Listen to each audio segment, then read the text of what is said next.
Nigel Nelson, this is my point. The argument, Sturgeon's argument, is fast falling apart. The moment there's actually any close examination or investigation of what she's saying, it doesn't add up.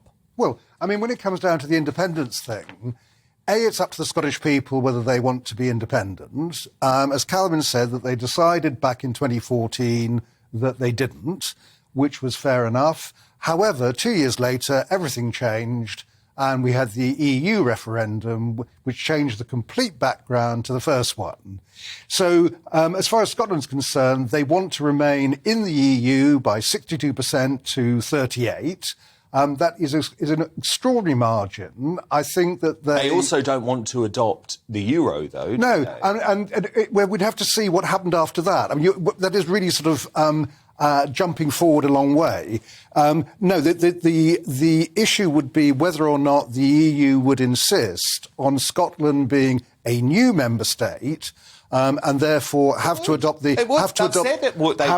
euro under EU rules. There has been some suggestion they wouldn't force them to do that. But I mean, you're absolutely right that I would expect any new member of the EU to have to take the euro.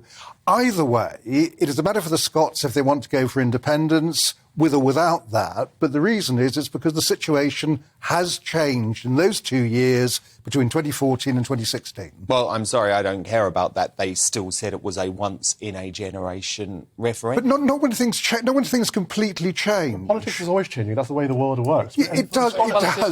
Scotland didn't vote to leave, to remain in the European Union. It doesn't work like that. We voted as a British constitution. Indeed, to leave. Scotland is not entirely happy about that. Neither was London. So London's not going to leave the United Kingdom and join the EU. Referendums willy-nilly because Sturgeon didn't get her way. You can if your first referendum is completely thrown out the window by the second referendum because the circumstances have changed so completely.